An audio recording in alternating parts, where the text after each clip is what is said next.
Arratsaldeon, buenas tardes. Bienvenidos todos a Chialecu. Estamos encantados que nos acompañéis en esta tarde estupenda que ya ha salido el sol. Estamos muy contentos de contar con la presencia de Isabelle Mac. Merci beaucoup, Isabelle, pour venir. Isabelle es la directora de la Galería Maet, es la administradora de la Fundación Maet, es la petite fille, es la nieta de Aimé y Marguerite y ha sido la gran artífice de que hoy por hoy podamos tener con nosotros la exposición de Universo Maet. Gracias a su generosidad es posible tener esta exposición para conmemorar el centenario de Eduardo Chillida. Junto con ella nos acompaña también Ignacio Chillida, que quizá algunos le conocéis mejor. Él es hijo de Eduardo Chillida, fue director del museo y grabador durante gran parte de su vida junto a su padre y de otros tantos artistas también. Y para moderar esta charla estará Nausica Sánchez, responsable de Educación e Investigación del museo.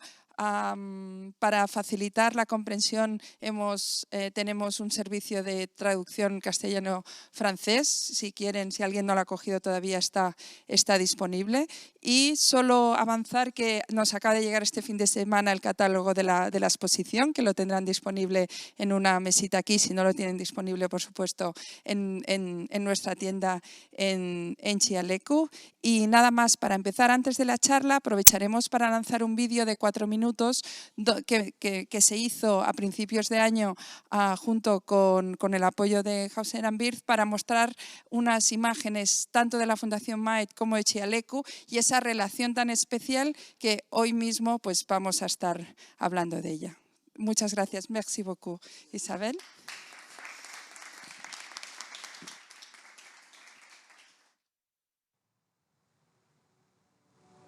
100 años son muchos o son pocos para un artista.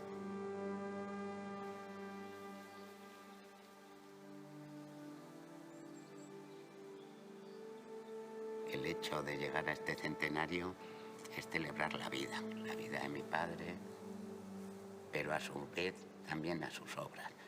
Sus obras siguen siendo jóvenes, siguen estando ahí, siguen enfrentándose a la gente, al público.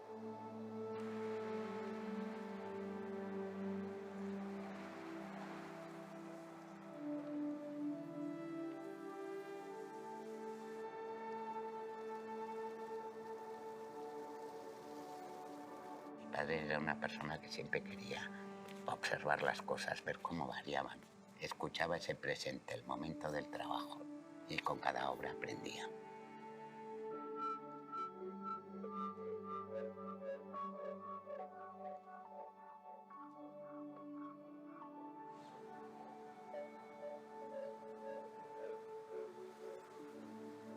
Chillida est un des plus importants sculpteurs de ces dernières décennies du XXe siècle.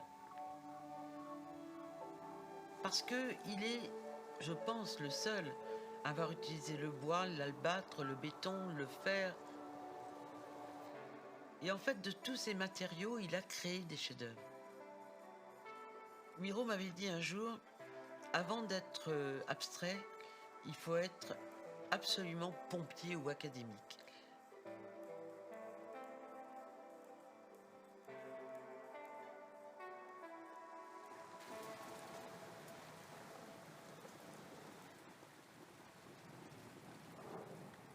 Los lugares y la naturaleza para mi padre eran algo fundamental. Cómo se envolvía en ese entorno en el que trabajaba. Y de alguna manera él aquí en su País Vasco él hablaba de su luz negra. Las propias obras tienen esos tintes.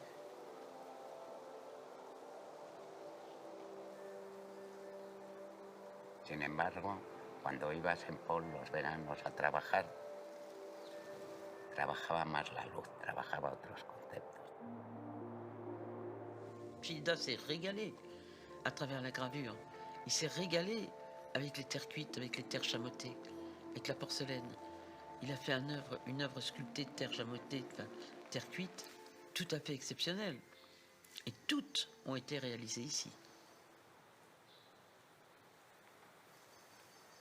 Era un lugar para que todos los artistas de la fundación tuvieran las posibilidades para poder hacer esos talleres y además pues exposiciones.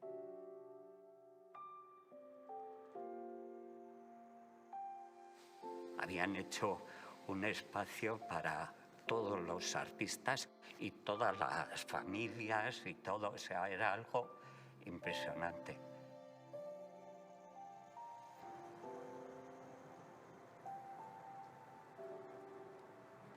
Ce qui est important, c'est qu'aujourd'hui, de jeunes artistes, de jeunes créateurs prennent la Fondation comme une référence. Comme une référence non seulement historique, mais pour demain. Parce que la Fondation est en perpétuel mouvement, perpétuelle mutation.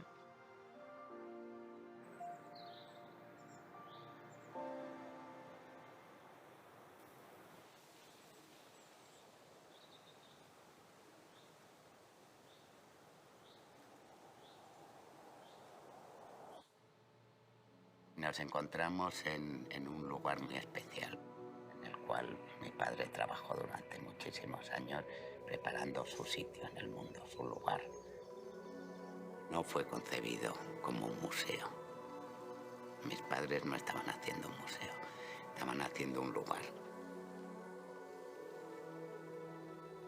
Y él lo que quería era hacer algo que fuera una cosa muy de su manera de ser y de cómo poder explicar su obra viéndola aquí. Un hombre que se ha dejado aquí su obra, su vida y su pensamiento.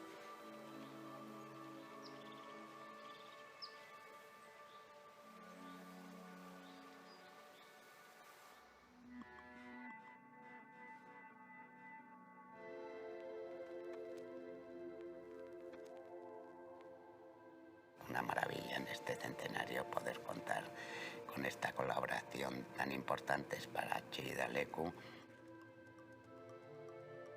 como para la propia Fundación Mike. En esta relación creo que es algo único que quizás se produzca solo una vez cada 100 años.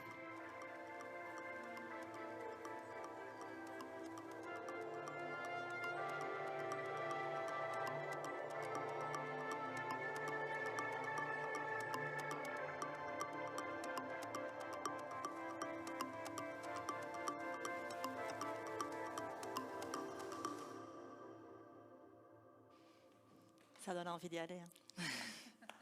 À nouveau.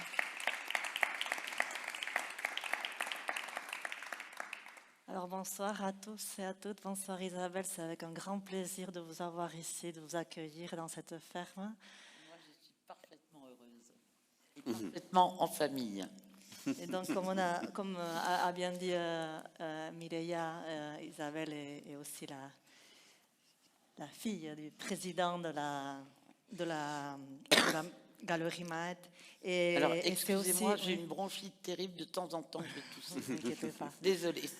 Donc, voilà, quand on pense à la Fondation Maët, on pense aussi à une transformation et à un acteur principal de transformation de l'art du XXe siècle.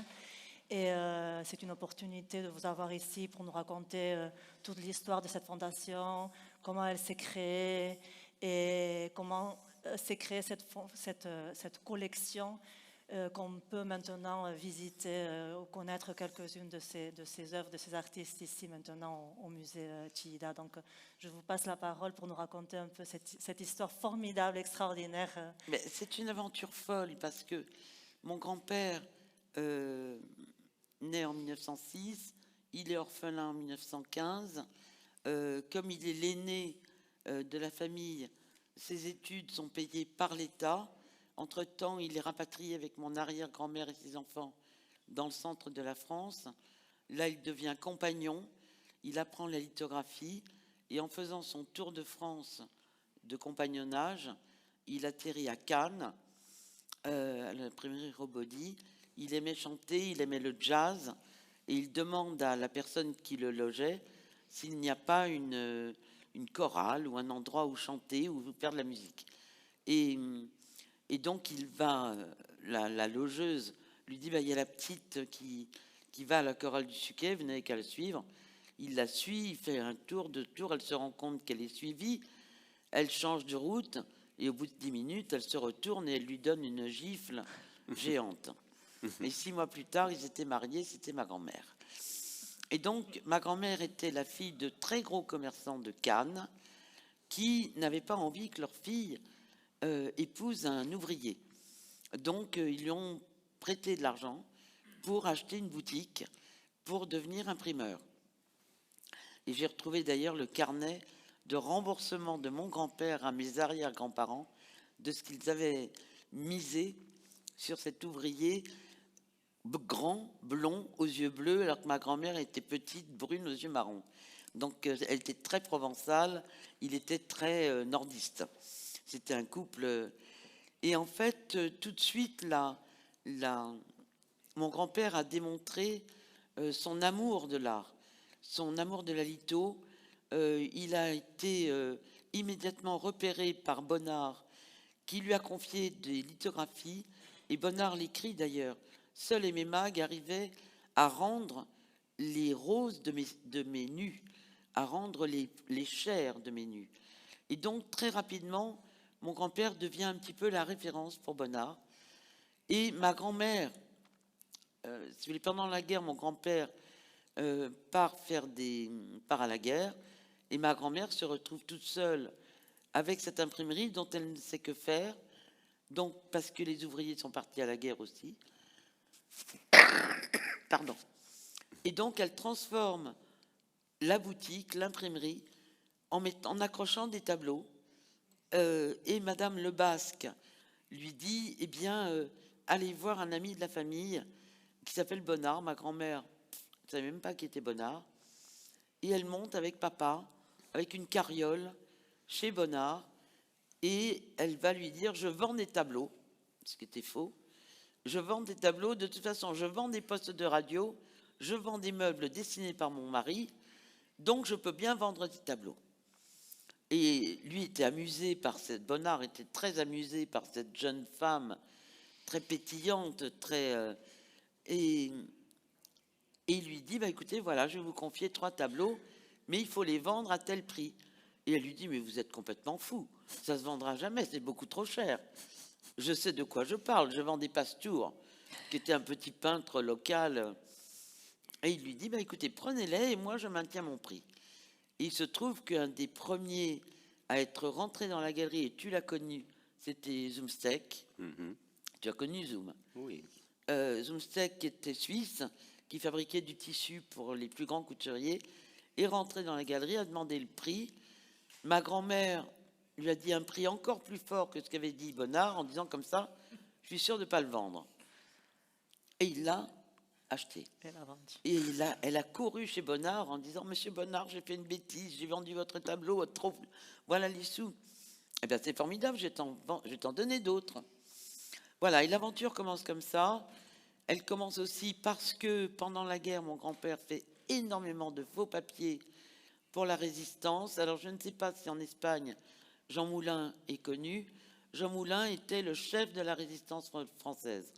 Et en fait, mon grand-père fait énormément de faux papiers pour Jean Moulin, qui était son ami, qui avait créé une galerie qui était un paravent pour qu'il puisse exercer ses activités pendant la guerre. Et quand Jean Moulin a été arrêté, la grande chance, c'est que le commissaire de police était un ami d'enfance de ma grand-mère, un ami d'école. Et il a appelé ma grand-mère en lui disant, fous le camp, vite, va-t'en vite, parce que je viens t'arrêter avec la Gestapo. Donc prends ton mari, tes enfants, foutez le camp. Et ils sont partis, ils ont été chez Bonnard. Là, Bonnard a dit, non, non, non, tout le monde sait qu'on est amis, allez chez Matisse. Et donc ils sont passés d'abord par Nice, chercher la secrétaire de Jean Moulin, qui ne comprenait pas du tout ce qui se passait. Et mon grand-père m'a toujours dit, je ne comprenais rien du tout. Ta grand-mère a débarqué dans l'imprimerie, m'a attrapé comme ça, Il m'a dit, viens, on fout le camp. Elle a attrapé papa et son petit frère. Et ils sont partis dans le rétroviseur. Ils ont vu la Gestapo arriver quand même. Donc ça s'est joué. Et donc ils sont partis à Vence. Et là, par un hasard incroyable, ma grand-mère rencontre Matisse chez le médecin. Et il lui demande de poser pour lui. Et ma grand-mère, ne connaissant pas Matisse, lui dit, mais comment? Enfin, vous voyez un peu. Et puis finalement, Bonnard amène mes grands-parents chez Matisse, et là, elle se rend compte qui c'est. Et elle accepte de poser pour lui. Et quand Matisse se rend compte que mon grand-père est passionné, que ma grand-mère, elle est extraordinaire parce que elle aime recevoir, elle aime les artistes, elle aime les poètes, elle aime parler, elle aime avoir du monde autour de sa table. Matisse dit à mon grand-père, Aimé, il faudrait ouvrir une galerie à Paris. Bon, ils n'y pensent pas, ils sont imprimeurs, point. Arrive juste la fin de la guerre, juin 1944. Bonnard était très inquiet de son atelier qu'il avait laissé à Paris, de savoir ce qui était devenu, ce qui était dans l'atelier. Il demande à mon grand-père de l'accompagner à Paris avec sa traction pour voir ce qui était devenu l'atelier. Donc il passe 4 jours pour monter à Paris, parce qu'évidemment, la France n'était pas encore complètement libérée. Il y avait les troupes américaines qui descendaient, les troupes allemandes qui montaient. Il n'y avait plus de ponts sur les fleuves. Donc il fallait arriver à traverser les fleuves. Bref, ils mettent 4 jours. Ils passent 15 jours à Paris, dans la même chambre, à l'hôtel Lincoln, où ils passent des journées, à discuter. Et puis, Bonnard voulait aller chez un marchand qui avait un peu beaucoup fricoté avec les Allemands, mais qui surtout avait fait un certificat d'authenticité pour une œuvre de Bonnard qui n'était pas de Bonnard. Donc Bonnard était furieux. Et il dit, Aimé, parce que Bonnard était tout mince, tout léger, tout... Aimé, venez avec moi, vous êtes grand, vous êtes costaud, avec vous, j'oserais parler. Et donc, ils vont chez ce marchand, et le marchand se rendant compte qu'il avait fait quand même beaucoup de bêtises pendant la guerre, et un peu agacé par les remarques de Bonnard, dit j'en ai marre de ce métier, le premier imbécile qui veut m'acheter la galerie, je la lui vends. Et Bonnard s'est tourné vers mon grand-père et lui a dit Aimé, vous avez une belle tête d'imbécile. Et donc, ils ont acheté la galerie tout de suite, immédiatement. Et en sortant de la galerie, ils se sont dit merde, on a fait une bêtise. Guiguette, donc ma grand-mère, elle va nous engueuler, ça va être terrible. Donc, ils ont appelé Matisse pour essayer de faire passer la pilule. Et Matisse a dit oh là là, elle va être furieuse. Mais il a tout de suite dit je ferai la première exposition.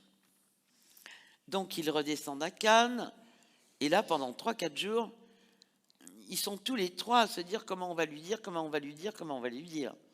Finalement, il y a un dîner à la maison, et ma grand-mère avait entendu une conversation. Et elle dit bon, alors qu'est-ce qui se passe à Paris? Ben, il se passe que, voilà, peut-être... Bon, qu'est-ce qui se passe à Paris? Je fais la première exposition de votre galerie, dit Matisse. Ah bon, parce qu'on a une galerie à Paris? Et en fait, elle a explosé de rire parce que elle était face à 3 fous géniaux et que les 3 ensemble, ça ne pouvait que fonctionner. Mais comme je disais à Ignacio, un grand homme n'existe que quand il y a une grande femme derrière. Si ma grand-mère n'avait pas épaulé mon grand-père dans toutes ses folies, parce que mon grand-père avait 50 idées à la seconde, et la seule qui pouvait lui dire non, c'était ma grand-mère. Et elle lui disait, Aimé, non, une fois. Aimé, non. Et la 3e, ça donnait, Aimé, ça suffit, tu nous emmerdes. Et il s'arrêtait tout de suite. Et je pense que chez les Chillida, c'est pareil. S'il n'y avait pas eu Pili, Chillida n'aurait certainement pas été l'immense artiste qu'il a été. Parce que Pili se débrouillait pour que son homme, soit libre de tout, y compris des enfants. Et en fait, voilà, l'aventure, elle commence comme ça. Malheureusement, mon oncle, le petit frère de papa, meurt à 12 ans dans les bras de papa d'une leucémie. C'est un drame. Mes grands-parents sont à ce moment-là la plus grande galerie du monde. Ils meurent en novembre 53. Et à ce moment-là, ils ont envie de tout arrêter.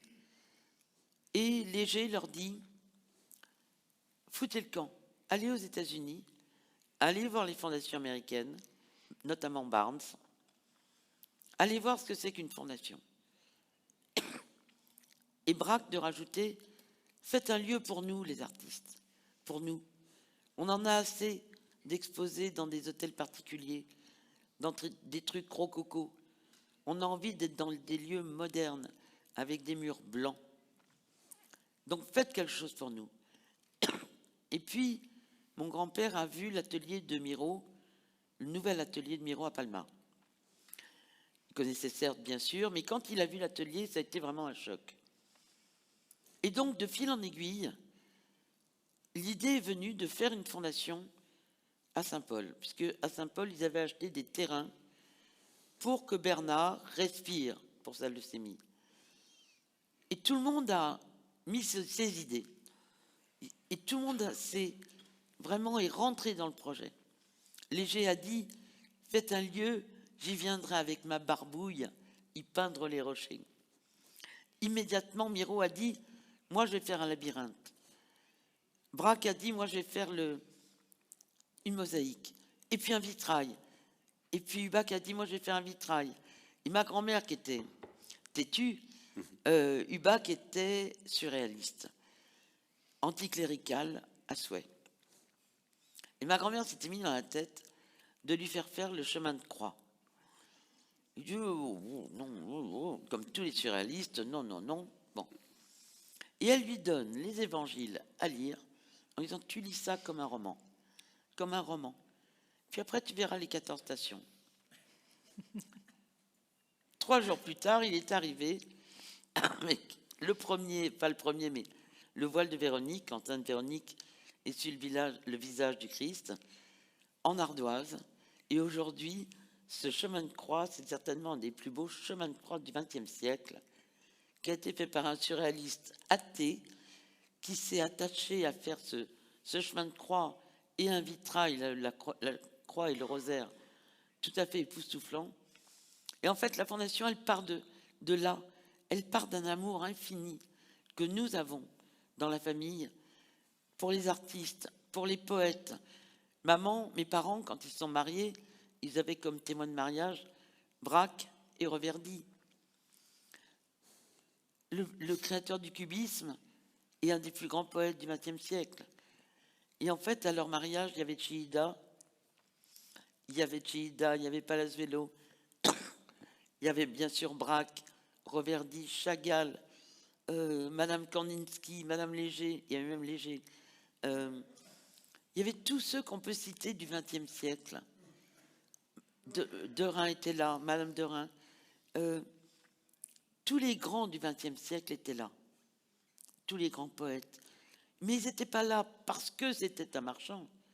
Ils étaient là parce que c'était des gens qu'ils aimaient. Tous les vieux artistes, je dirais, de la génération de Braque, appelaient mes parents les petits ou les enfants. Monsieur et Madame Braque disaient les enfants quand ils parlaient de mes parents. Moi, j'ai adoré Monsieur Braque comme on aime un grand-père.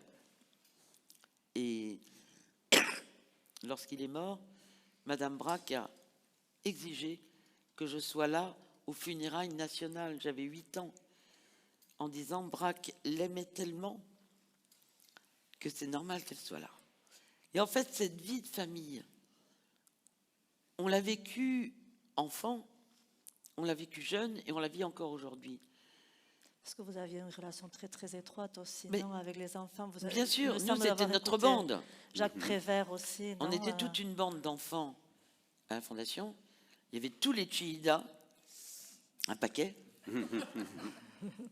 Il y avait les Mag, il y avait les Miro, il y avait Bazaine, le fils Bazaine, il y avait Artigas, les enfants d'Artigas, de Gardier Artigas. Donc on était une bande de 15-20 mômes, 20 enfants, à courir toute la journée dans le jardin, à avoir de nos idées. Il y avait la table des enfants et la table des adultes. Et nous, on parlait autant que les enfants, que les adultes. On refaisait le monde autant que les adultes. Et à chaque fois, il y avait de nouvelles idées qui sortaient. Il y avait de nouvelles aventures, de nouvelles folies. Quand Miro, qui venait passer, Monsieur Braque venait passer un mois tous les hivers, un mois et demi à Saint-Paul. Miro venait passer 8-10 jours. Et puis au bout de 8-10 jours, il dit à papa, j'en ai marre de tourner en rond. Tu veux pas faire quelque chose? On peut pas travailler un peu? Paf! En 15 jours, 3 semaines, l'atelier de gravure a été construit. Et Miro, du coup, venait passer un mois et demi chaque été pour travailler la gravure, ton père aussi, avec toi. Et c'est un des plus beaux ateliers de gravure du monde. On est pas mal là-bas. Oui, oui, on est très contents. Je pensais que c'était peut-être une occasion de parler aussi des débuts, de comment on faisait les choix des artistes et surtout comment est arrivé Chillida à la galerie. Alors, Chillida En est arrivé 1948. d'une manière très drôle. Papa va voir un de ses copains à la Cité U, à la Cité universitaire à Paris. Puis à côté, dans la chambre d'à côté, il y avait un bruit infernal. Et il finit par aller dans la chambre d'à côté. On lui ouvre, et là, il voit un type couvert de pierre, enfin de poussière, qui était en train de sculpter cette sculpture, je ne sais pas où elle est. La femme Là-bas. assise, qui était en train de sculpter. Et papa, tout de suite, réagit, il percute. Il dit, mais c'est magnifique. Et le lendemain, il a été chercher Clayeux. Il lui a dit, il faut qu'on aille à la Cité U. Et c'est comme ça que Chillida est rentré à la galerie. Mais il est rentré à la galerie parce que c'était naturel qu'il rentre à la galerie. Il est d'abord rentré dans une exposition qui s'appelait Les Mains éblouies, qui était une exposition de tout jeunes artistes qui n'avaient jamais exposé. Et dans ces tout jeunes artistes, il y a Leschinski, il y a Chillida, il y a Palazuelo, je ne sais plus qui y a d'autres. C'est toi l'historien, c'est pas moi. Non, pas du tout. Voilà, donc il y a vous voyez ce genre il y avait De Bruneuf, qui est le créateur de Babar après. Voilà, ce sont des jeunes artistes qui n'avaient jamais exposé. Et ça, on est en 48. Je suis prêt de m'excuser. Merci. Et donc, dès le début, la connivence familiale, elle fonctionne. Elle fonctionne parce que on a la même envie de se marrer. On a la Coupe du Monde de foot. Ah, l'histoire de la Coupe du Monde de foot. Parce qu'en 82, c'était en Espagne. Et voilà que germe dans l'idée folle de papa, mon grand-père, non papa, puisque mon grand-père n'était plus là, l'idée de demander aux artistes de faire les affiches de la Coupe du Monde. Et donc, il y a Miro, Chillida, Monori, Saura, je sais plus, bon, il y a 12 affiches. Ta pièce, bien sûr. Mais tous les artistes ont été payés en billets pour aller voir les matchs. Donc c'était dingue. Ils avaient autant de billets qu'ils voulaient. Moi, j'ai été voir 2-3 matchs à Barcelone avec la famille Miro. Mais c'était dingue. Toi, tu as dû y aller avec ton père, forcément, à Bilbao. Ton père ne pas aller voir un match de la Coupe du Monde. Ah, oui. Moi, je me rappelle des hurlements à Saint-Paul devant la télé. Il avait fait l'affiche de 82 de Ouais. Bilbao. Mais nous avions monté une équipe de foot. Les artistes contre les marchands. Oui, oui, oui. Et il y a eu un match à la Colle, en dessous de Saint-Paul, il y avait un terrain de foot. Il y a des photos, mais à hurler de rire. Avec ma grand-mère, avec un t-shirt, avec une grande croix rouge. Et comment il s'appelait? Lindner, le vieux Richard Lindner. Pareil, avec un chapeau avec une croix rouge, avec une bouteille de whisky d'un côté, une bouteille de gin de l'autre. Je ne me rappelle plus qui a gagné, qui a perdu, je n'en sais rien. Mais on a passé un après-midi extraordinaire, les artistes contre les marchands. Donc il y avait ton père, il y avait Arroyo, il y avait Palazuelo, non pas Palazuelo, il n'était pas là. il y avait Titus Carmel, enfin, tous les artistes contre les marchands. C'était le pauvre papa, plus de 3 marchands. Mais ma grand-mère avec ce t-shirt, avec la Croix-Rouge, ça c'était à hurler de rire. Et la bouteille de gin, la bouteille de whisky. De toute façon, voilà. Donc, si vous voulez, ce qui est important pour nous, pourquoi cette aventure fonctionne? Et Malraux, celui qui l'a dit merveilleusement, c'est Malraux. Il a dit, la Fondation, ceci n'est pas un musée. C'est un lieu qui a été créé par amour et pour l'amour de l'art et des artistes. Eh bien, c'est ça. Et ça continue aujourd'hui. Et aujourd'hui, on se bat. Parce qu'évidemment, nous sommes totalement indépendants. Nous ne coûtons pas d'argent aux contribuables français. Papa, qui aura 94 ans dimanche, il dit, il y a de l'argent, on le dépense, il n'y a pas d'argent, on ne le dépense pas. Donc, on n'est pas à faire la chasse aux subventions. Alors cette année, miracle, comme on a dépensé, on a agrandi la Fondation, que normalement ça devait coûter 4 millions, enfin 3 millions 5, moi j'ai tablé sur 5 millions. Nous sommes maintenant, grâce à cause de l'Ukraine, à 5 millions 2. Donc on a été tapé un peu aux portes. L'État, miracle, nous a donné une subvention. Miracle. Mais ils n'allongeront pas un peu plus. Ça, c'est très clair. Mais nous agrandissons la Fondation. Pourquoi? Parce que la collection, elle est magnifique. Il y a 13 000 œuvres. Il y a 45 000 livres, dont 3 500 qui sont des livres d'artistes, signés, numérotés, avec des gravures, ou avec des lithos, ou avec des objets. Et en fait, on n'a jamais la place de montrer tout cela. Donc on agrandit la Fondation, on double la surface, mais on ne touche pas à ce qui existe. C'est-à-dire qu'on a été creusé. On a creusé, on est en sous-sol, mais comme la colline, elle est comme ça, eh bien nous avons des grandes baies vitrées de 23 mètres, d'un seul tenant. Normalement, c'était d'un seul tenant, les pompiers n'ont pas voulu, donc ce sera en 2 morceaux. Ouais. Et donc, ils seront consacrés à la collection. C'est très important, et la collection, elle évolue. Elle s'agrandit. Il y a un mois, Madame Armand a donné à la Fondation une splendide sculpture d'Armand, de 3 mètres de haut. Une artiste que nous avons exposée dans les années 80, Isabelle Champion-Métadier, vient de nous donner 3 œuvres. Hélène Delprat, que nous allons exposer l'année prochaine à la Fondation, papa va donner des œuvres. Après, je pense qu'Hélène en donnera aussi. Mais il est important qu'une collection évolue, qu'elle ne reste pas figée dans le temps. C'est très, très important. Il y a un artiste coréen qui s'appelle Osoufan, qui venait juste pour dire bonjour, et puis il est tombé amoureux de Saint-Paul. Et il me dit, est-ce que je peux rester 2-3 jours? Mais bien sûr. Donc on l'a mis dans une des petites maisons. Puis là, il m'a dit, mais est-ce que je pourrais avoir du matériel? C'est-à-dire des toiles? Mais bien sûr. Et comme il a choisi des toiles qui ne rentraient pas dans la maison, il a peint dehors. Et les aiguilles de pain sont venues se coller dans la peinture. Pour un Coréen, c'est le comble de la zénitude. Il a fait une série de toiles que tout le monde en Corée considère comme étant son chef-d'œuvre, qu'il a appelé Le Jardinier de Saint-Paul. Il a offert 2 œuvres à la Fondation. Donc la collection de la Fondation, elle est... Bien sûr qu'il y a le XXe siècle, mais il y a aussi le XIXe, parce qu'on a des lettres de Ingres, on a des lettres du douanier Rousseau, mais on va jusqu'au XXIe siècle. Et maintenant, on fait rentrer le design, parce que c'est important le design. Les artistes, tous ces grands artistes dont nous parlons, à un moment ou un autre, ils ont travaillé avec des designers, que ce soit Giacometti, que ce soit Braque ou d'autres. Donc, le design est important.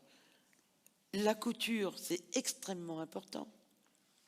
Balenciaga était vraiment un ami intime, tellement intime qu'il a offert à la Fondation le Christ de la Chapelle. Givenchy, qui a habillé tout le monde, m'a dit, ta mère m'a même forcé à lui faire des robes de femme enceinte. Alors c'est sûr, quand on voit Audrey Hepburn ou quand on voit Givenchy, c'est impeccable. Les mamans avec son gros ventre. Donc la couture doit rentrer aussi dans les collections. Pour le moment, nous ne sommes pas prêts. Mais on va faire 2-3 expositions autour de la couture et l'art. Et je crois que vous préparez ça aussi chez vous. Nous sommes en phase. Et en parlant de chez nous, et ce que vous avez dit avec la remodélisation de la fondation et ces grosses vitres qui nous permettent de voir la nature, c'est vraiment un endroit aussi où se mélange art et nature, comme ici Bien à sûr. Tjilalek où vous avez pu... Hormis je sais que que vous êtes venu dans les années 80 visiter cet endroit. Vous avez le droit de rester avec vos fenêtres ouvertes. Nous, on n'a plus le droit. Parce qu'ils veulent maximum 30 lux, que c'est impossible. Et en fait, le rêve aujourd'hui de tous les imbéciles qui font les lois d'exposition, c'est que les musées soient dans le noir et qu'on fasse juste un petit spot sur les œuvres. Nous, c'est tellement beau. Regardez cette nature qui rentre. C'est magnifique. C'était le cas à la Fondation. Seulement aujourd'hui, si on veut avoir des prêts, des grands musées, on est obligé de occulter nos fenêtres. C'est extrêmement dommage. C'est pas notre état d'esprit. On le fait pour les expositions. Et dès la fin d'une exposition, c'est un pied total d'aller enlever les... C'est un bonheur absolu d'aller enlever les tissus qui bouchent la lumière. Et ici, moi, j'étais venue avec maman juste quand ça commençait à se mettre en place, disons. Puis Eduardo était excité comme ça. Parce que c'était rien. C'était un tas de pierres. C'était rien. Et en fait, on a compris très vite qu'on était dans l'esprit de Chillida. On est dans sa puissance. Regardez ces poutres, on est dans la puissance de Chillida. Et donc, c'était logique qu'il tombe amoureux de cette ferme. C'était logique puisqu'on est dans quelque chose de brut, de puissant et d'une élégance absolue. C'est Chillida. Et les amis de Chillida sont venus visiter Chillida maintenant. Pour nous, c'est une opportunité unique d'avoir ici la présence de Giacometti, Calder, Braque, Chagall. Ils étaient amis. Voilà, nous ne sommes que le ciment. Enfin, si vous voulez, on a créé des amitiés et on s'est débrouillé pour que le ciment tienne. Et il y a des photos de Miro et Chillida qui sont très jolies. Il y a des photos de Miro et Calder, de Chillida et Calder qui sont adorables. Il y a une photo que j'adore où il y a Chillida et les 3 petits, comme disait papa, Certes, Miro et Artigas. Il manquait plus que, comment il s'appelait, qui faisait les chapeaux. Si, tu vas t'en rappeler. Ou c'est moi qui vais m'en rappeler. Enfin bref, ils étaient 4 petits. Non, des chapeaux à Barcelone. Prat. Donc ils étaient 4 tout petits. Il y a Chillida qui les dépasse de ça. Et en même temps, on voit que il n'y a pas un regard de je regarde des vieux ou non, ils sont sur un pied d'égalité. Et quand la fondation s'est construite, il devait y avoir une maison pour Monsieur Braque, juste à côté. Malheureusement, Braque est mort entre-temps, donc on n'a pas construit la maison de Braque. Ça reste un de mes rêves. Et sur le toit, qu'est-ce qu'il devait y avoir? Une sculpture de Chillida, choisie par Braque. Et cette amitié, elle est vraie, et elle a existé. Et quand on voit ce que Giacometti a écrit sur Braque, c'est merveilleux. Ce que Bazaine a écrit sur Giacometti, c'est sublime. Donc, tout le monde, ils vont ensemble. On avance ensemble. On va dans la même direction. Et je pense que chez les Chillida, ils ont ressenti aussi cette tendresse, cette envie d'être ensemble. Nous, en tout cas, on continue à avoir envie d'être ensemble. Il y avait Oui. une relation très étroite aussi entre eux. Et je pense que Ignacio peut-être voudrait nous raconter cette histoire très très belle entre Braque et Ida que je trouve très Moi, je très peux vous dire émouvante. un peu, c'est à partir de quelle année qu'on était la première fois que je suis allé avec mes parents et Pedro aussi, et c'est le vernissage de l'entrée déjà de la fondation. 64. En Et- 1964. oui, et tout, moi, et tous, nous sommes des petits enfants. Tous les mômes ensemble. tous les- Et on était tout pour toute partie en faisant nos histoires, etc. Ce sont des vacances merveilleuses. Et on a passé comme ça pendant des années. Chaque fois que même on fait un voyage en Italie, par exemple, etc., et on téléphonait, on peut y aller pour passer la nuit et vous voir. Et comme ça, toujours, même à Paris aussi. Bien sûr. Et c'est une amitié réelle entre tous les Mac et tous les artistes, Miro et tous. Et on a la chance d'avoir connu à toutes ces personnes. Mais nous sommes des enfants et on n'était pas si... Pour On se ces rendait pas questions, compte. on était pour nous, entre Nous, nous, on vivait notre vie dans les arbres. s'amuser et faire les bêtises qu'on faisait partout. Bien sûr. Et même, je me rappelle on était parti à un grand restaurant après le Après le vernissage, etc. Et moi et Pedro, qu'on était jeunes comme toi, et on savait et danser très bien. Et on sortit pour faire des choses pour qu'est-ce qu'on va faire, parce qu'il y avait tous ces des jeunes amis à toi, et nous sommes tous imbéciles, qu'on ne savait même pas danser. Alors on faisait derrière et après on entrait pour faire des Oui, pas. c'était pour le vernissage Calder en 69 à la oui. Bonne Auberge. Et bon, après j'ai eu la chance de travailler Oui. à la maison, dans l'atelier de la grande presse, etc. Et bon, et ça c'est déjà beaucoup plus tard ce qu'on parle. Mais bon, c'est la question très importante pour nous, pour toute la famille Chihida. Comme tu sais, on vous aime énormément.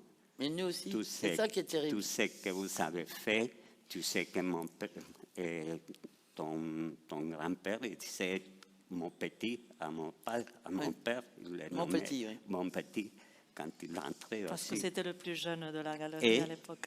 Et bon, c'est vrai que pour nous, c'est une des vacances meilleures qu'on a eues. Mais bon, en plus aussi pour travailler. Voilà ce que je voulais dire, c'est que etc. le travail était important. Oui, Ignacio, Mais- peut-être l'histoire de l'atelier de gravure avec la gravure qu'il y a ici, en hommage à Mac. Et ça, tu l'as Oui. Je pense fait que avec c'est Monica. intéressant. Elle est là. Ouais. Elle est là dans le Et juste premier là. étage. Elle est exposée à ce moment-là. Et ça, c'est la première qu'on a fait. Et pendant quelques temps, on passait 15 ou 20 jours pour faire ça, l'hommage à MMA. Et bon, c'est bien, c'est tout bien passé. Mais bon, et pour nous, comme tu as parlé avant aussi, mais pour nous, c'est réellement notre famille. C'est ça, vraiment ça. Le mieux de la Fondation Mike, c'est dans ce que j'ai ressenti toute ma vie.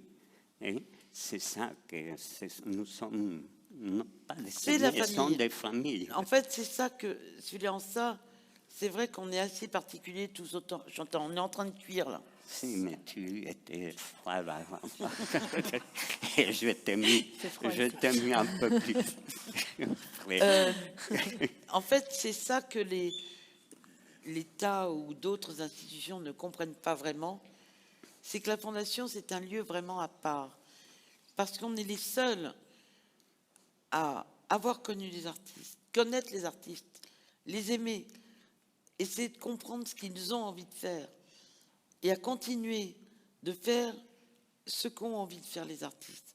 Quand on a fait l'expo Chillida en 2011, dont Ignacio était le commissaire d'exposition, on a cherché à faire quoi? On a cherché à montrer qui était Eduardo, non pas son travail, mais l'homme, mais à travers son travail. Pareil quand on a fait Valdés avec Cosme de Barañao. Baraño. J'y arriverai jamais. C'est pour ça que je l'appelle Cosme, basta. Valdés, il a dit « Enfin, je suis à la maison ». Et alors, il a fait une chose incroyable. Il y avait une sculpture qui est arrivée un petit peu abîmée. Il a dit « C'est formidable. On va faire une nouvelle sculpture avec 2 sculptures. » Je dis « Non, attends. Manolo, on a un catalogue qui existe. Eh bien, il y aura 2 sculptures qui n'existeront plus, il y en aura une nouvelle. » Et ça, il m'a dit « Je ne peux le faire qu'à la Fondation. » Et en fait, c'est ça qui est important, c'est que les artistes, la Fondation, elle est inspirante. Elle donne envie. Elle donne envie parce que les choses sont simples. On n'est pas dans un musée avec 4000 personnes qui gèrent l'endroit. Il y a 20 personnes à la Fondation. Et dans ces 20 personnes, il y a papa, mon frère et moi. Donc il y a 17 personnes. Mais 17 personnes en comptant tout le monde. Le gardien, la comptable, etc. Donc c'est une organisation familiale. Quand une sculpture tombe et casse une baie vitrée, ça ne fait pas une histoire. La baie vitrée est remplacée. Le principal, c'est que la sculpture soit intacte. Elle est remplacée immédiatement par le premier qui passe. Que ce soit le jardinier ou la secrétaire, il y a un carreau pété, il faut vite la remplacer. Pourquoi? Parce qu'on a toujours dit, on est tous dans le même bateau. Le premier qui voit un trou, il le bouche, sinon il coule avec les autres. Et en fait, c'est ça qui est formidable à la Fondation et que les gens ne comprennent pas. C'est une petite organisation. C'est une organisation d'amour. C'est une organisation de tendresse. Mais qui continue avec les jeunes artistes, qui continue avec les jeunes poètes. Là, de faire dans ces nouvelles salles, une salle consacrée à la bibliophilie. Bien sûr qu'on va mettre les grands livres historiques, mais on va mettre aussi des jeunes artistes, des jeunes poètes. On va faire une salle avec toutes les maquettes, entre guillemets, tous les projets pour la Fondation. Donc la maquette du vitrail de Braque, les maquettes de Hubac, les maquettes de Miro, les maquettes de... On va faire l'univers Fondation. Comment cette Fondation s'est créée? Il fallait être fou pour l'inauguration de la Fondation de mettre la plus grande sculpture en bois de ton père. Qu'il a fallu démonter encore une fois la façade pour la rentrée. Comment s'appelle-t-elle, celle-ci? L'énorme sculpture en bois de ton père. Abestigogorra. Voilà. Oui. Fallait Le être chant. fou. Chant Fallait être fort. fou pour l'inauguration. Or, il était tout jeune à l'époque. Il était quasiment inconnu, Chillida, en 64. Eh bien, pan, il est au milieu de la plus grande salle, devant un Chagall, devant un Bonnard, devant... Mais voilà, c'est ça, nous, qui nous intéresse. C'est pas de dire on met Bonnard dans un coin, Braque dans un coin, Chagall dans un coin, Kandinsky, etc. Non, il y a Chillida, Bonnard, avec Talquat, avec Kandinsky. Tout ça, c'est le même univers. Miro m'avait dit un jour, et j'ai toujours adoré cette phrase, « L'art moderne est en décadence depuis l'homme des cavernes. » Et en fait, c'est juste un fil rouge. Il n'y a aucune rupture. De temps en temps, le fil rouge, il monte, il descend, et finalement, ça continue. Et l'histoire de l'art, elle est logique. Et c'est une continuité.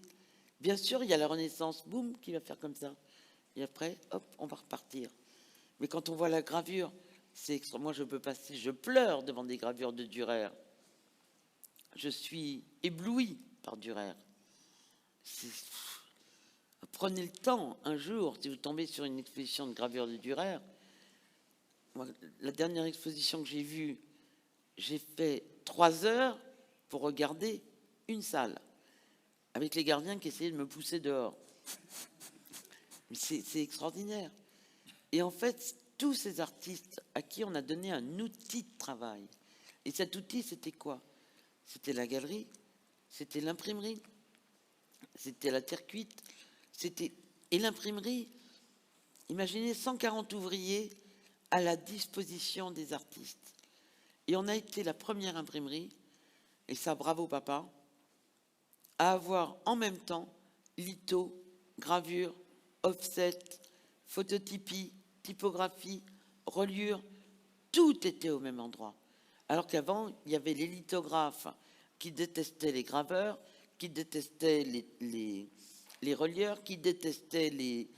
etc. Donc Avec il y avait les des castes. publications, je pense aux publications de Derrière le miroir qu'il y avait Tout avec ça chaque, était- avec chaque mois. chaque exposition qui sont Tout en vraiment litho. formidables. Oui. Et en fait, papa a créé cette imprimerie pour être à la disposition des artistes. Et c'est encore aujourd'hui. Hier, j'ai passé 2 heures à l'imprimerie parce qu'on va encore tout transformer pour que les artistes aient encore plus de place pour travailler. Voilà, donc avec les ouvriers, on monte ça, on descend ça, on fait ci, on fait là. Mais c'est un bonheur d'avoir les artistes et de parler avec eux et de, je sais pas, de passer des journées ensemble. J'avais un artiste qui, tous les samedis, était désespéré que l'imprimerie soit fermée. Donc, tous les samedis, il venait à la galerie m'apporter une rose. En me disant, faut qu'on parle. Vas-y, Ranan, on parle. Et comment Tous les ça se samedis. fait ce choix entre artistes et poètes ou écrivains C'est souvent les artistes qui amènent d'autres artistes. Qui disent, j'ai vu un artiste ou je connais ou j'ai vu une exposition. Et c'est souvent les artistes qui amènent d'autres artistes. Souvent. et Comme les écrivains aussi. Miro a amené Fiedler. Miro, il est rentré pour l'exposition. Et comme Giacometti, Miro sont rentrés pour l'exposition surréaliste En 47. en 47. Braque est rentré en 46. Matisse et Bonnard en 36, donc ça remontait. Et en fait, au fur et à mesure, les choses se sont faites plus que naturellement. Madame Kandinsky n'avait pas de marchand. C'est incroyable. Kandinsky ne se vendait pas. C'était invendable. Et les grands-parents, ils ont cru dans Kandinsky. Ils ont dit, mais c'est incroyable, c'est un des créateurs de l'art moderne, un des génies. Et personne n'en veut. Ben, nous, on en veut. Alors, Madame Kandinsky, c'était à hurler de rire parce que elle aimait du bijou. Et donc, tu dois te rappeler d'elle. Nina était couverte de bijoux. Et en fait, elle ne voulait pas d'argent. Elle passait chez Cartier, chez Van Cleef. Elle prenait des choses invraisemblables, des broches comme ça. Et elle disait, faites payer Mag. Donc, mes grands-parents recevaient des factures. Tu te rappelles quand on passait à Madame Kandinsky dans ta voiture, ta petite voiture. Oui. Et Madame on passe- Kandinsky et Miro aussi, non? Et Miro, tous les deux, ils venaient avec nous. Et Pedro et moi, on a 16 ans, pas plus. Et tu nous as laissé la voiture. Bon, je ne sais pas si toi, mais ils venaient, Miro et Madame Kandinsky. Et Madame Kandinsky avec son parapluie. Toujours. Et on passait Et un chapeau par avec une tous les broche dessus, chemins toujours. de la fondation. Et, À la maison de la et maman. même avec les abeilles, comme des boîtes comme ça. Oui. Oui. Les pistolets à eau. Et un jour, on a eu un problème parce qu'on a touché L'aile. un peu ton voiture. Et c'est Miro qui, a le temps qu'on était tous ensemble pour manger, Miro a dit, etc., je m'en occupe. il a dit, bon, c'est pas rien, etc. Il essayait D'arranger les nous choses. laisser tranquille à tout le monde. Voilà. Et Madame Kandinsky, c'était un personnage incroyable. Et un soir, je la ramène chez elle après un vernissage où elle avait sa fameuse broche sur son chapeau en vison. Elle avait un énorme collier, des boucles d'oreilles. Isomorode. Les émeraudes. Tout le temps parler Il va falloir que je vous interrompe parce que- Isomorode, que sont las esmeraldas. Il claro. reste que quelques minutes et peut-être j'étais en train de penser que peut-être il y a des gens qui veulent Poser nous des poser des questions. questions parce qu'on a un service de traductrice qui est juste derrière et je pense qu'avant de dire les dernières paroles à propos de... Allez-y. Je ne sais pas s'il y a quelqu'un qui voudrait bien parler. En tout cas, c'est extraordinaire d'écouter cette histoire, cette belle histoire. Mais c'est surtout ce qui ce que je trouve que ce qui est le plus extraordinaire, c'est que vous continuez cette aventure, que c'est encore vivant, que c'est en mouvement, que vous faites ce pari pour tous ces jeunes artistes maintenant qui continuent à travailler. On va fêter les 60 ans de la Fondation, là, cet été, avec Mathis Bonnard, parce qu'il faut marquer. Mais il y aura des salles consacrées aux jeunes. Et c'est très, très important, notre avenir. On a été le premier musée à faire entrée gratuite pour les enfants. Parce qu'on a toujours dit, les enfants, c'est l'avenir. Eh bien, les jeunes artistes, c'est notre avenir, à tous. Donc, peut-être on va se tromper de jeunes artistes, peut-être. Mais il est extrêmement important que les jeunes artistes soient aussi dans les musées. Je ne dis pas qu'il y ait des rétrospectives, mais qu'au moins les collections s'enrichissent d'œuvres de jeunes artistes et de jeunes poètes. Et que les jeunes artistes aussi ils peuvent s'inspirer aussi des autres artistes et de toute cette extraordinaire collection que vous avez là-bas. La collection, elle est en perpétuel mouvement. Il y a un jeune homme, il y a 5 ans, on me dit, il y a un jeune homme qui veut vous parler. Qui veut parler à un mag. Et ce jeune homme vient me voir, il me dit, j'ai 30 ans, je lui dis, c'est bien, j'aimerais. Et je suis architecte, je dis, c'est formidable. Il me dit, oui, mais je suis architecte parce que quand j'ai eu 11 ans, mes grands-parents m'ont emmené à la Fondation. J'ai eu un tel choc en voyant la Fondation que j'ai dit, c'est ça que je veux faire. Et bien, je me suis dit, on a gagné. On a gagné parce que si les parents avaient dû payer l'entrée de cet enfant, peut-être ils ne l'auraient pas payé. Et peut-être le gamin, il n'aurait pas eu ce choc. Et en fait, c'est ça qui est important. C'est les enfants, c'est notre avenir. Donc, il y a des enfants en permanence à la Fondation. Et surtout, il y a une chose importante. Rien n'est interdit à la Fondation. Sauf marcher sur les pelouses et toucher les œuvres. Après, vous voulez dormir sur un banc dans le labyrinthe? Allez-y. Non, mais c'est vrai. C'est important. Vous avez chaud aux jambes, vous voulez vous mettre les jambes dans les bassins? Pas de problème. Mais marcher sur les pelouses, non. Pour ça, il faut venir à Cialeco. Donc voilà, s'il y a quelqu'un qui voudrait poser une question, il faut profiter que Isabelle et Ignacio sont ici avec nous aujourd'hui. J'ai trop parlé, mon chéri. Toi, tu n'as pas assez parlé. Ah bon, je ne parle pas trop. Je sais. Sauf s'il me fait une question, quelqu'un. Bah oui, j'espère bien. Si alguien tiene alguna pregunta, bueno, solo agradecer infinitamente, Isabel, merci beaucoup pour votre dedicación.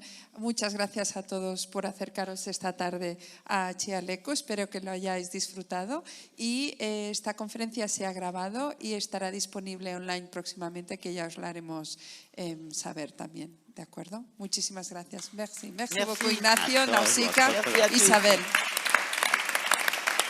Merci, ma chérie.